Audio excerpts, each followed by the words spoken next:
Countrymen and countrywomen, greetings. I thank everybody for what you are doing. On the Independence Day, I will give a report. Independence Day, this will be 9th of October.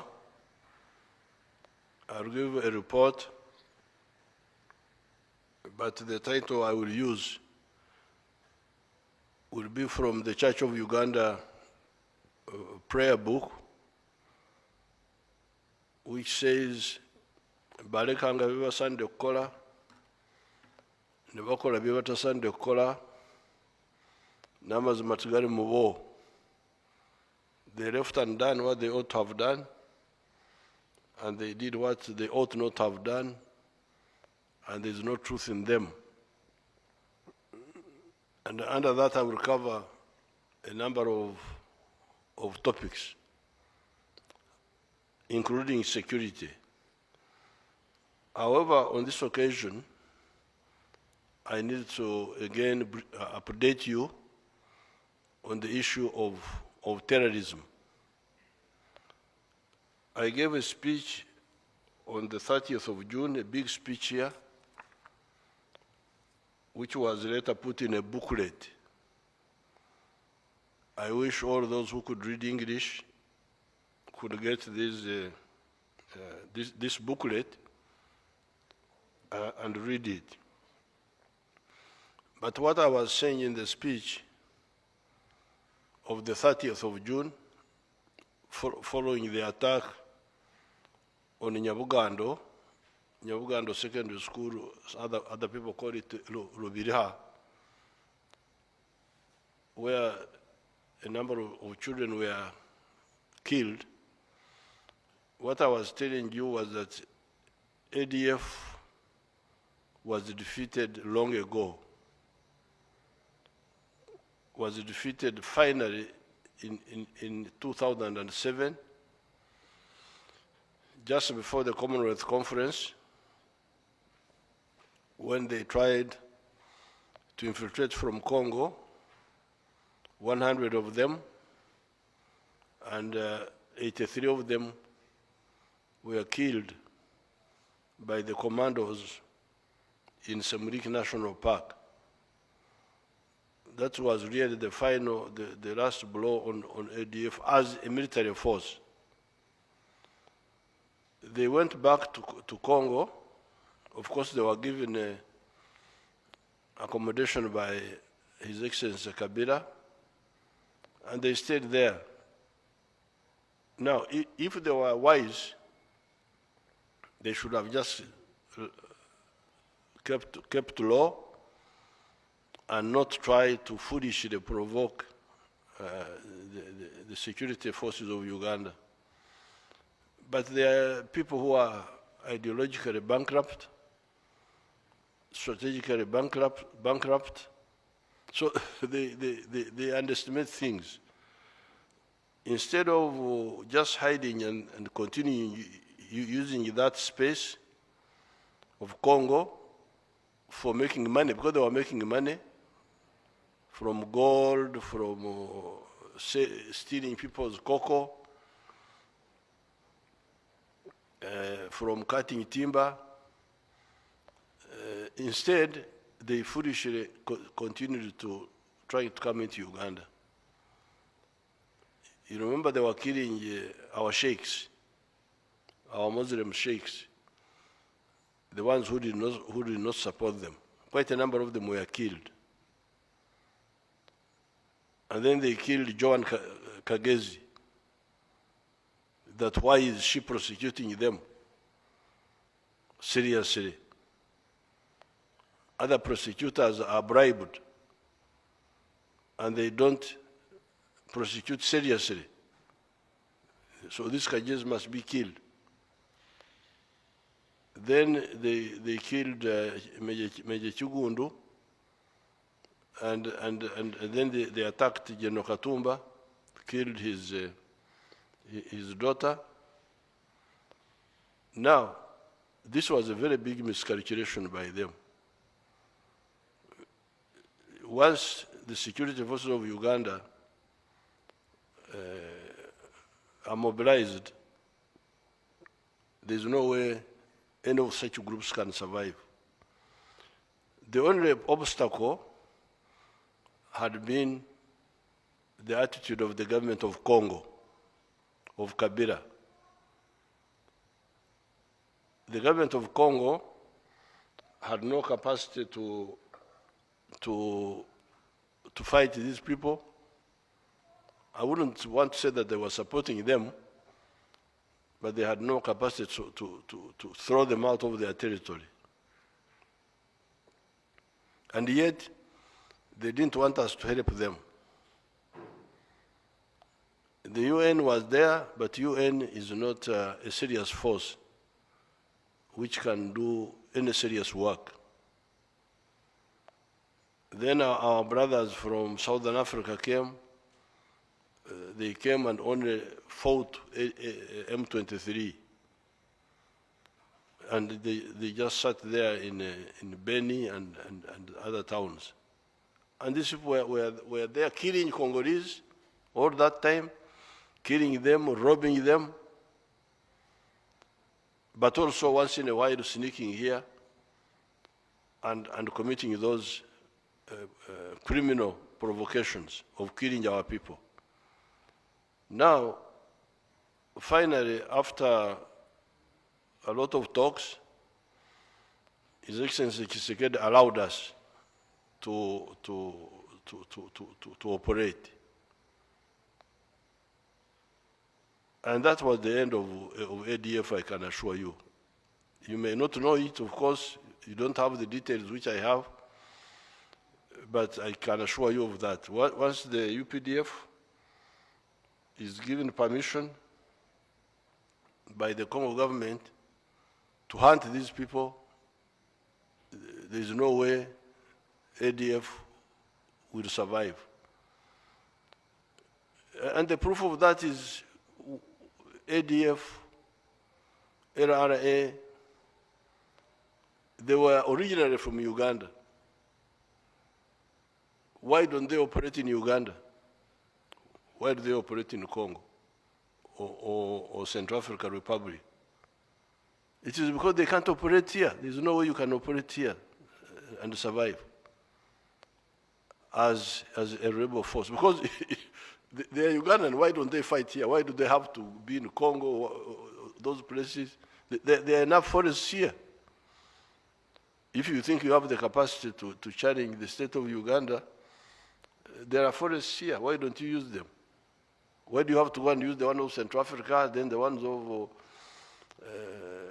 Congo? So, the moment His Excellency Tshisekedi allowed us, that was really the end of ADF, and it would be the end, I can assure you of that. Now, we started operating in what our people call Sector 1 and Sector 2. These are the areas of Congo directly west of the Rwenzori Mountains and slightly to the northwest. And we have cleared ADF from those areas. With the Congo Army, we are working with the Congo Army, we are not working alone. We have cleared, that area is now totally clear. ADF has been pushed far towards an area called Mambasa. Now, we were engaging our Congolese brothers about what to do next,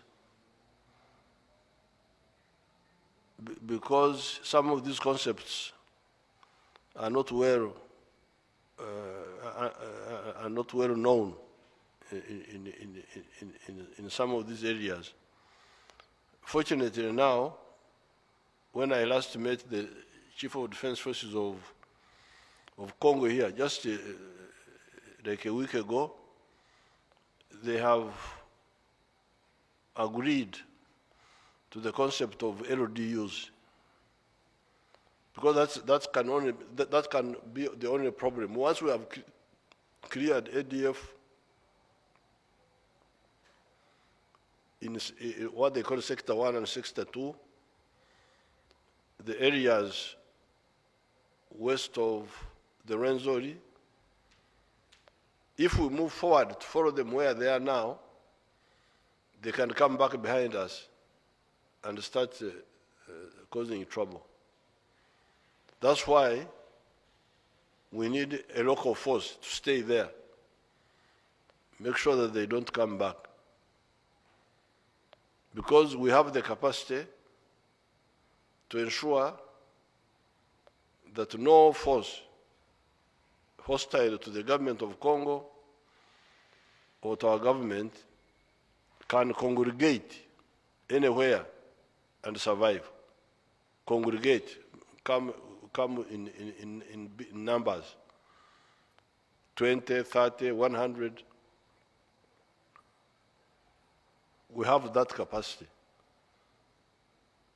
We have the eyes to see these people from the skies, and we have devastating capacity to destroy them from even long distance, even without getting near.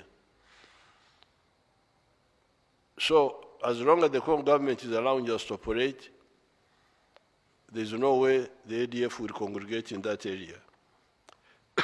So the only thing that they can do is, if we go forward to follow them where they are now, because they have now run to the west, towards Mombasa, towards Commander, then they can come behind us again.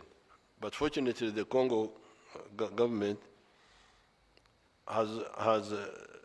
we have shared with them our concepts here. The concept of the mobile forces to hunt the terrorists,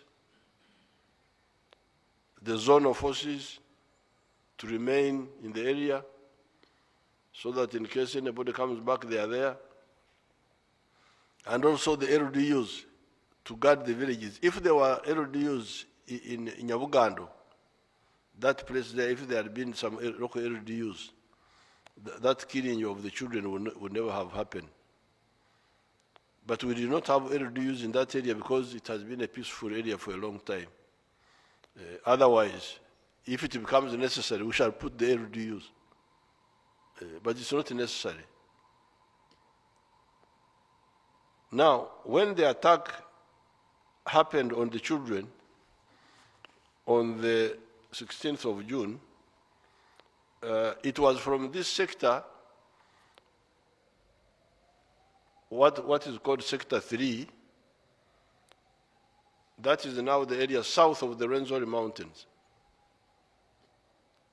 and west of Lake Edward. When you go from Mpondwe, the border towards Beni, part of that area is to the left, towards Lake Edward. Now that area, our people had not concentrated on it so much. There were some people there, but not a big number. But when they committed this atrocity, we concentrated on that area. We put new forces, and from that time, from the 16th of June, I can see here 18 ADF. No, but before I go there, I don't know whether you people have the picture of the Wananchi who have gone back to their villages in Sector 1 and Sector 2. That is when they were in refugee camps. But I want to show our people back in their villages.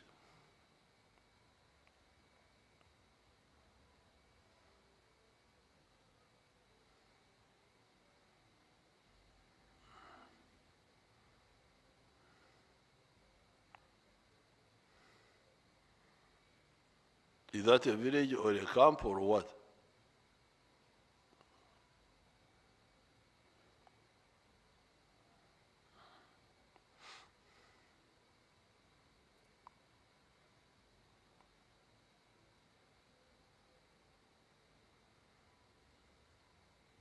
Okay, they are selling some things.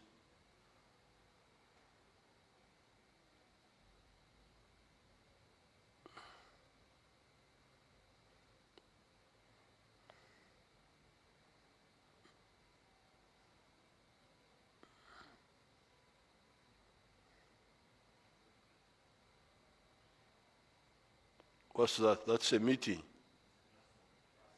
A classroom. Oh, okay, okay. Okay, but you're going to get even more moving ones. Next time, show them to the wananchi, the videos, not just these nani. So the people in those sectors have gone back to their villages, and they are now harvesting their cocoa and so on. Now coming back to Sector 3, after the attack, we intensified operations there. And here I can see 18 ADF terrorists have been killed, including somebody called Mubindo. I don't know whether it is Muhindo or Mubindo, from Kisinga in Kasese district, and one Fazure, Tanzanian. One terrorist was captured alive. 17 SMGs were captured. One machine gun, one RPG,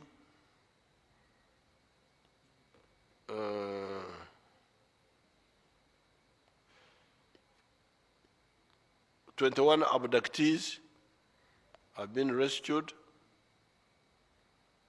This is now in Sector 3, the area where the attackers, those 10 people who killed those children, were from that group. And that's what has happened since that time. Now, overall, from Sector 1 and Sector 2, the enemy is killed. They don't show since when, whether from the beginning of the operation or not, but for Sector 1 and Sector 2, 567 enemies killed. SMGs captured 144, machine guns 7, RPGs 6, one mortar 60 millimeter, grenades 1, walkie-talkies 132. They had a lot of walkie-talkies, IEDs, improvised explosive devices 10 pieces, phones 47, abductees rescued 207, terrorists captured alive 50, those who surrendered 32. So I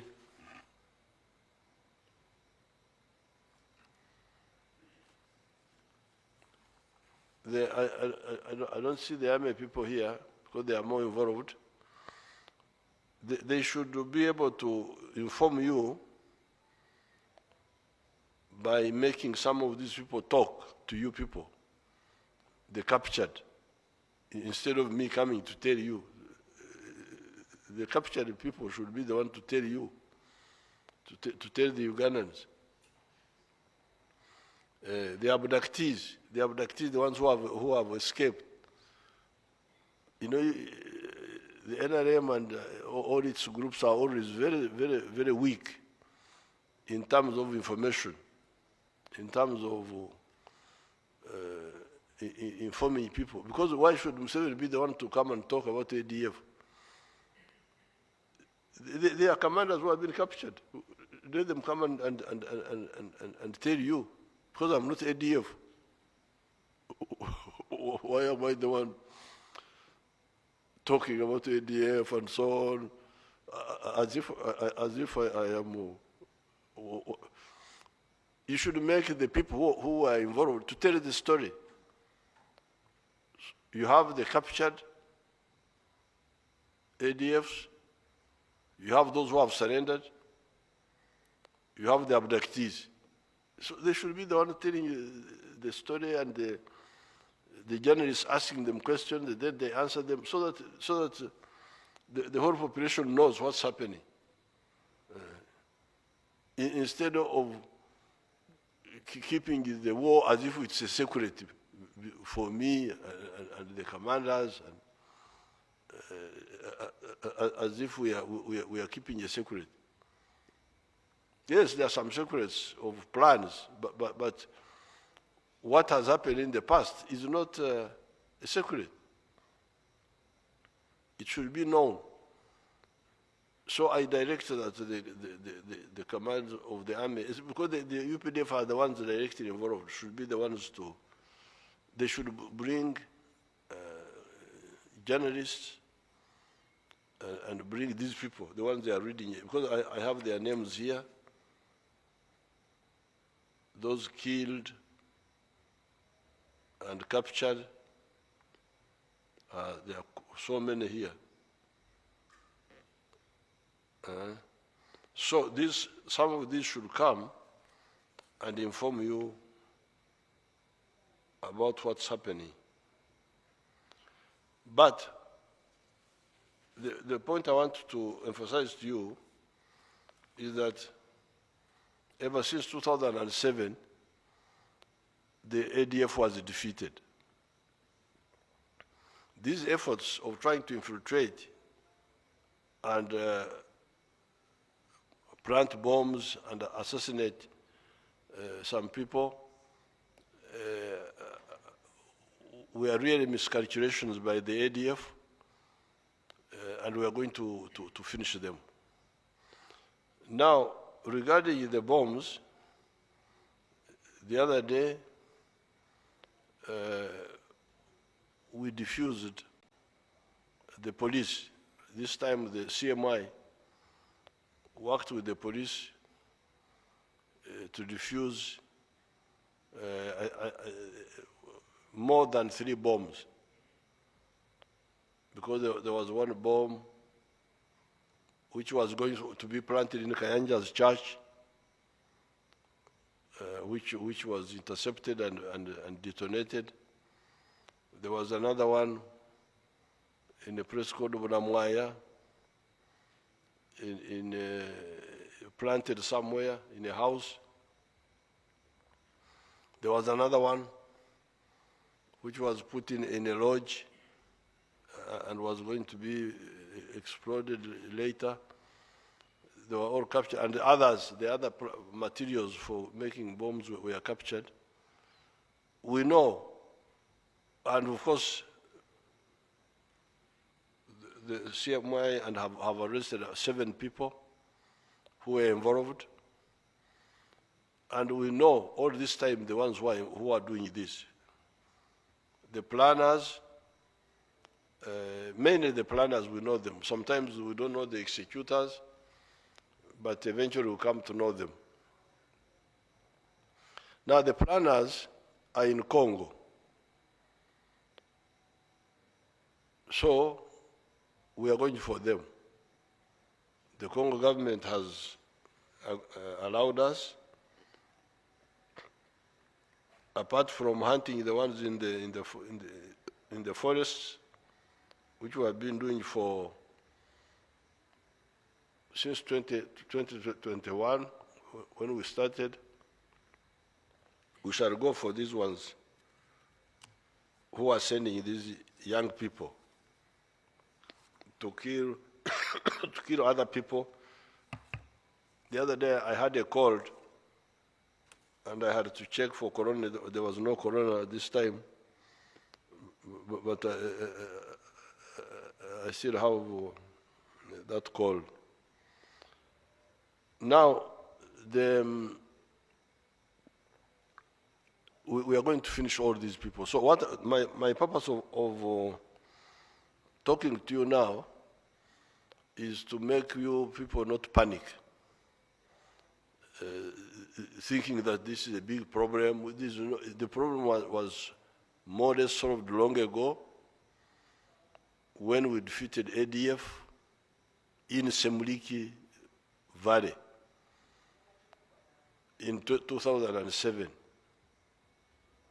In spite of the support for ADF by the Congo government of that time and by the government of Bashir in Sudan.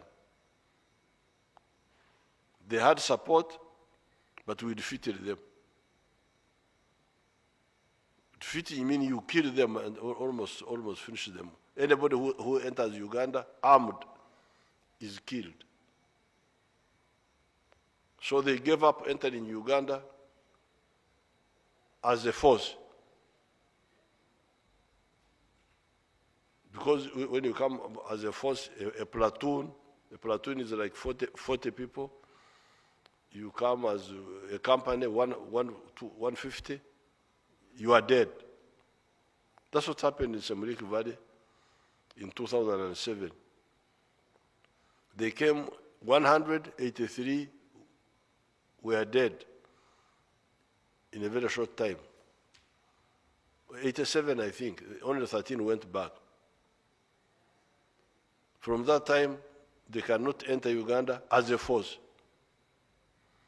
But they remained in Congo, mainly killing Congolese. But once in a while, that's why they are foolish, because they should have remained quiet. Now, their bad luck is that the Congo government has allowed us to operate in Congo. And we have brought all our capabilities there. Now, this, like the killing of the children in Nyabugando, is a desperate act. Thinking that, oh, if we kill children, the UPDF will pull back from Congo to go and guard the villages. No. We shall have new soldiers to guard the villages. The ones who are hunting you will continue.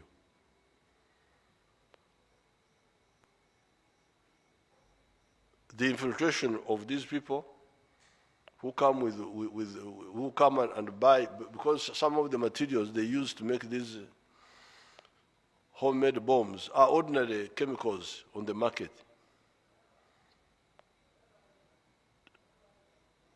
Those chemicals are there. So what we need to do is to make anybody who has got that idea of using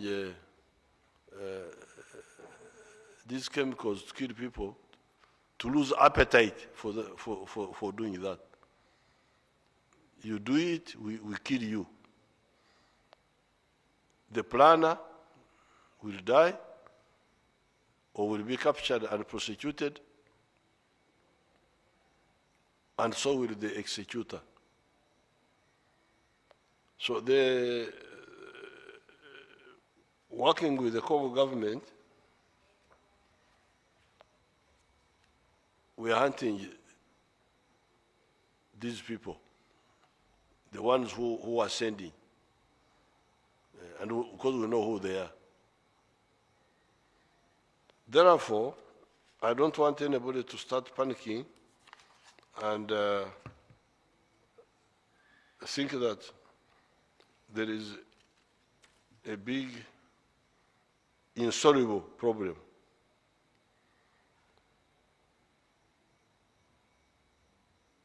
The main points of precaution is because these people who are doing this are people who are not known in the area.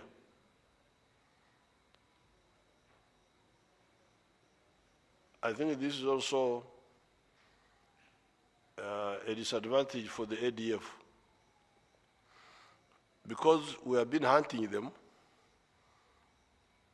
and many of them have either been killed or they have run away. Therefore, like in this case, the people they were trying to use were mainly new people in an area. And it's very easy to deal with that type of person. The other night, I sent a message to the Inspector General of Police, and the message was, don't allow, like in this case, they were targeting the churches. You wait for the people to go in the church,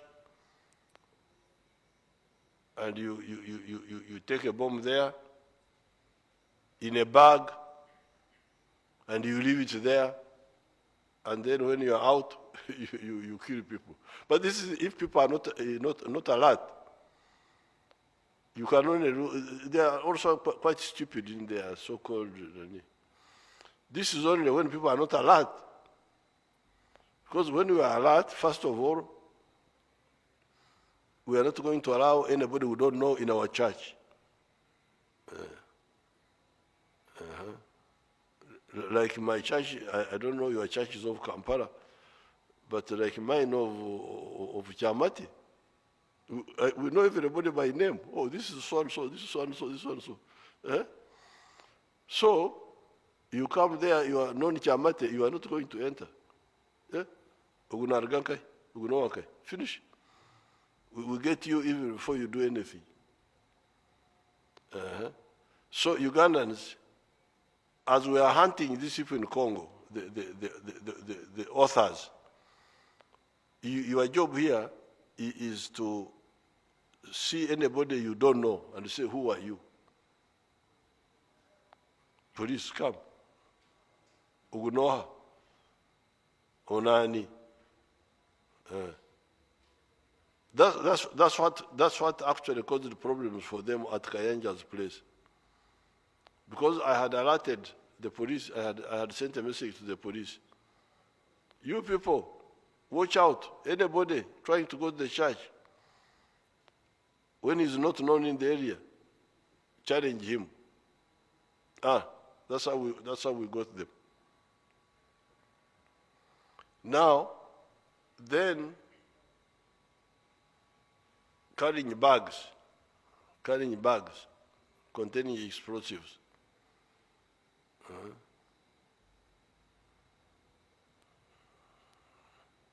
You see anybody carrying a bag, you don't know him. But even if he's not carrying a bag, because he may be having a suicide belt, the ones who tie explosives around themselves to kill themselves. So the issue is somebody you don't know in your area should not enter your church, should not enter your bar.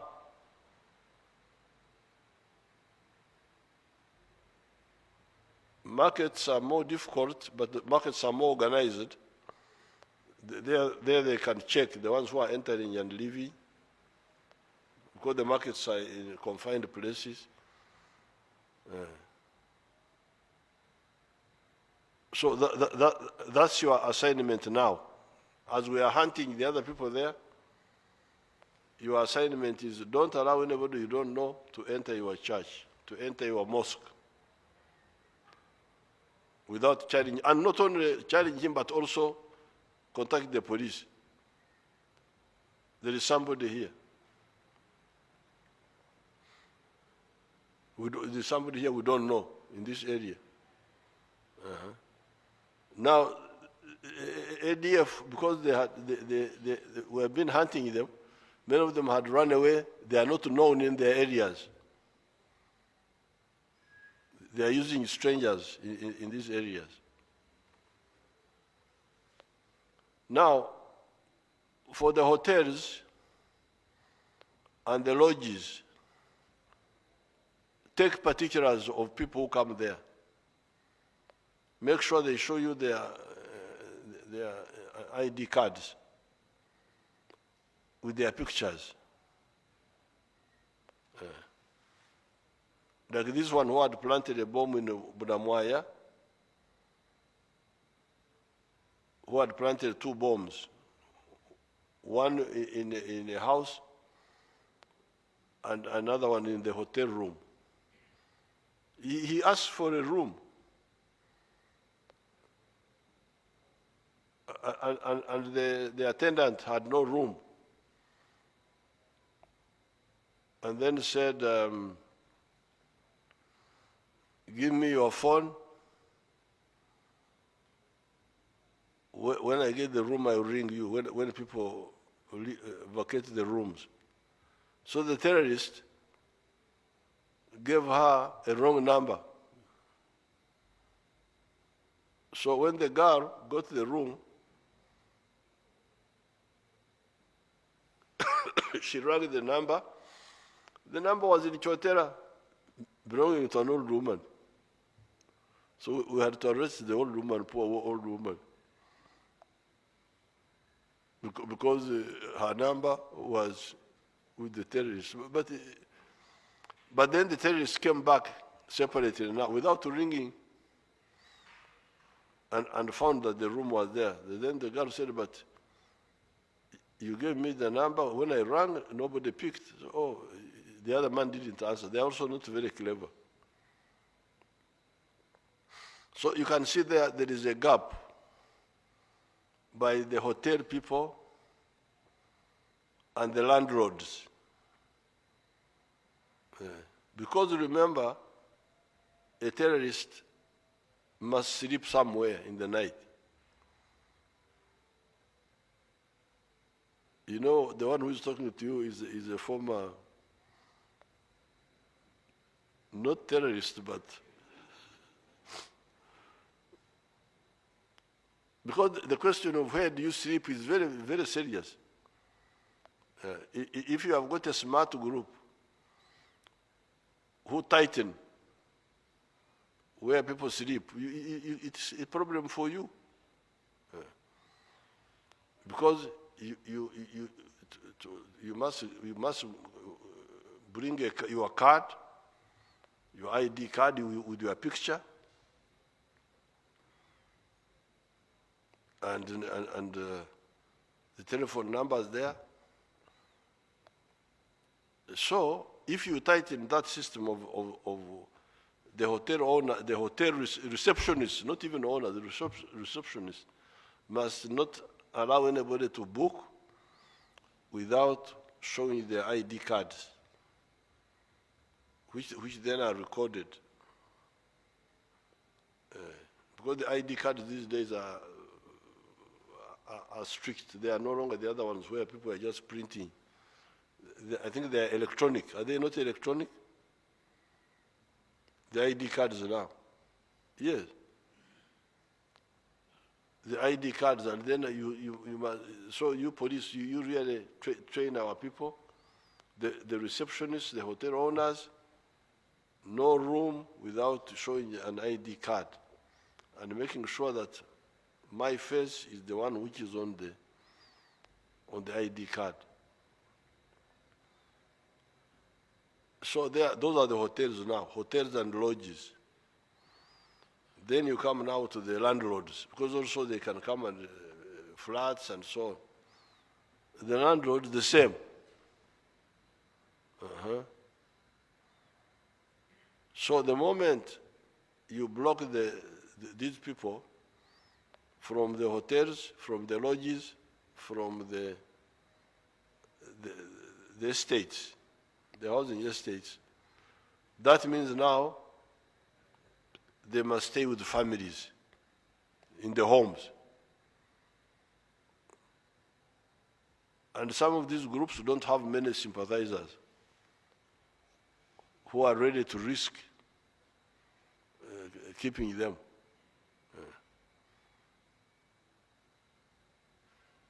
So therefore, we are hunting them in Congo. We shall get them. We are going to we have been improving.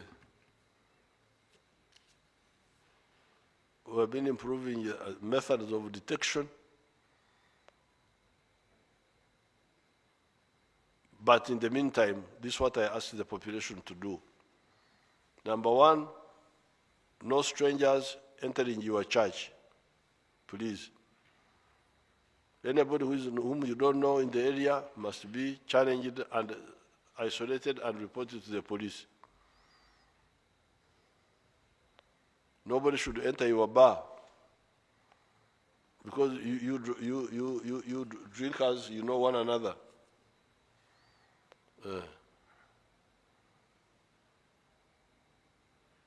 I was not a drinker, but I would be in company with drinkers.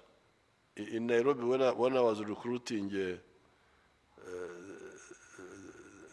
the foreigners people, we had a small hotel called Normandy, where the owner thought I was a big smuggler of gold and that I had a lot of money because I used to come with dollars and so on. So the owner thought I was a big smuggler. And, but we knew one another, the ones who were drinking in that place. There was a Kenyan minister who used to come and drink there called Robert Matano. He didn't know me. I don't know what he thought I was. Because I was supposed to be my name was Kasum. I was Haji Kasum. So our hotel, we knew one another.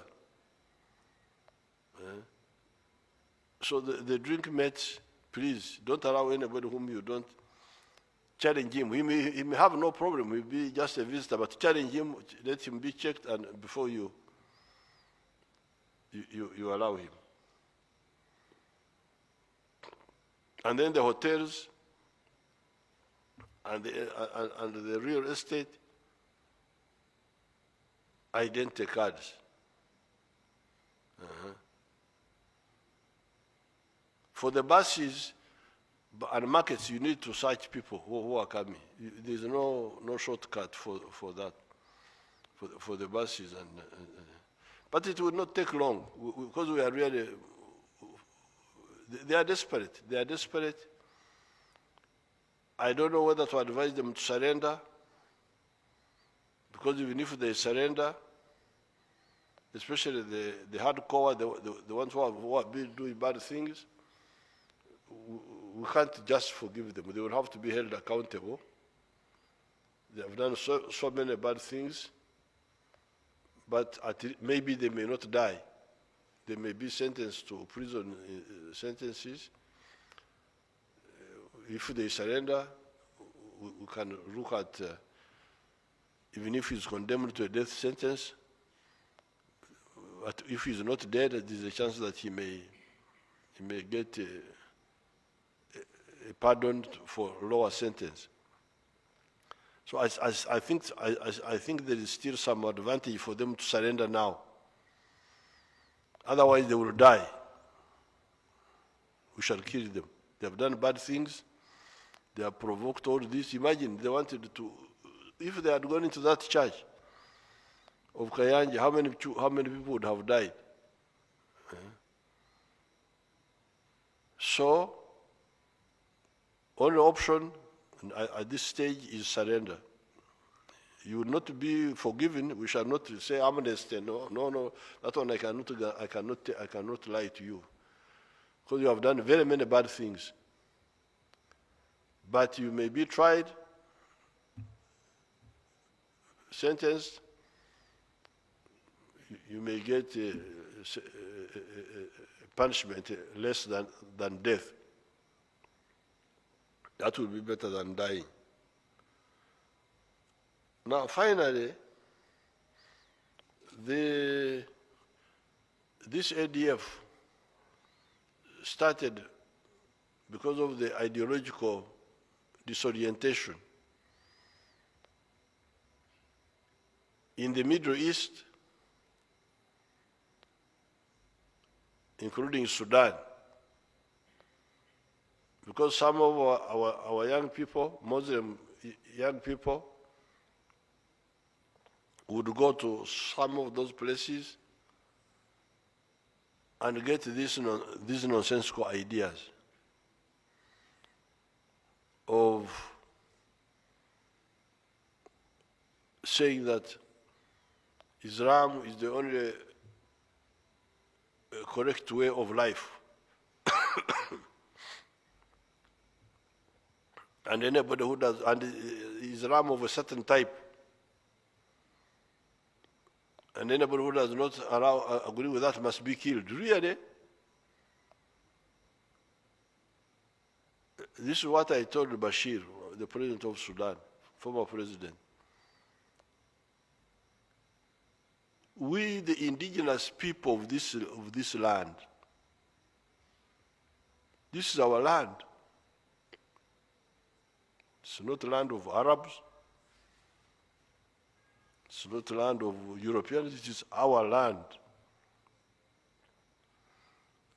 So if you are stupid enough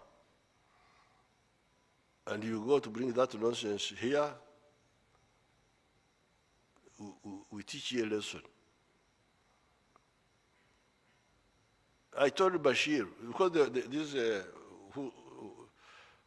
they talk of haram, that they don't eat that pig. Pig is haram. Haram is, I would call it a chagaro in Nyankore.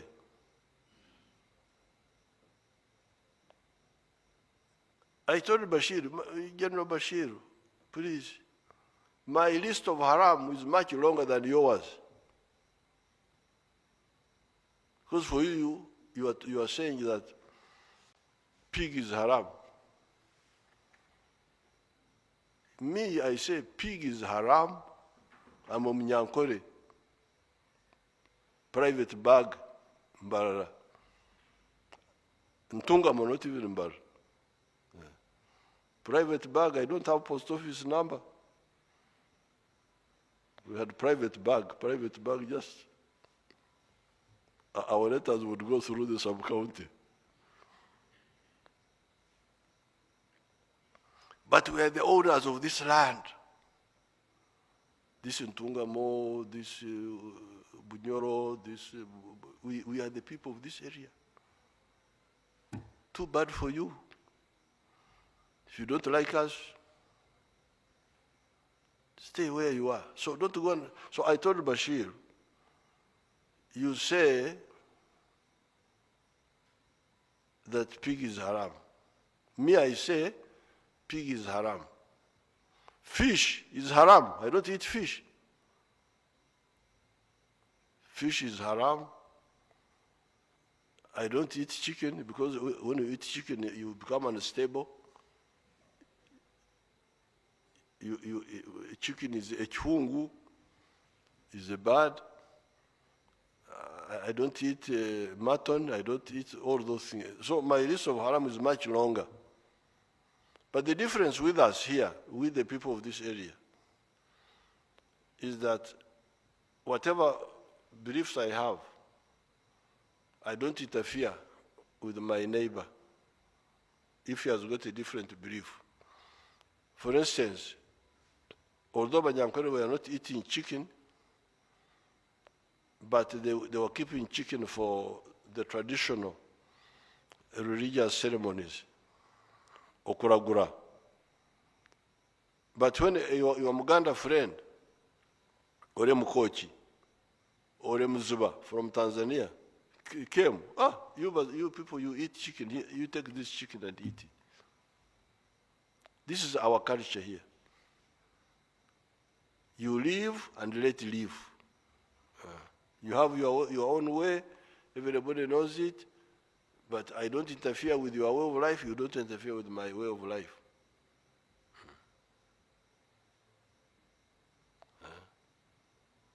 That's why you would hear that a Muganda would say, Banyankore are the ones who know how to look after cows. You come and look after the cows. The cows of the Muganda. The cows are Muganda's cows. But because he doesn't have the same passion for cows to sleep with them in the bush, in the what, you Banyankole Balaro, This is how we live here. So if they are idiots who go and pick that nonsense from Arabs and the Pakistanis and all that, you go and become a Pakistani. That's what we told Al-Shabaab in Somalia, because they brought the same nonsense there. The Somalis are Muslims, but they are Muslims who live with others. But Al-Shabaab came with the same idea of intolerance. So when we went there, they said, you Kafiri, you go back. Okay, this is our Kafiri land. Africa is ours. It's not for those ideas.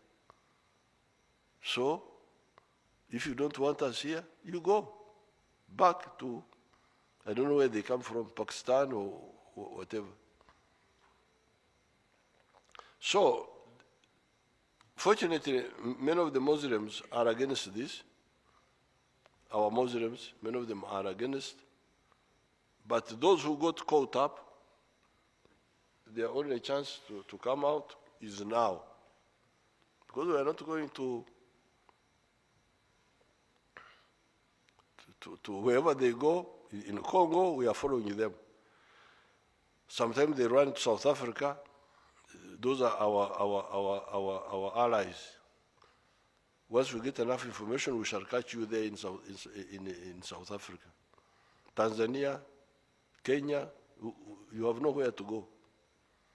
Yeah.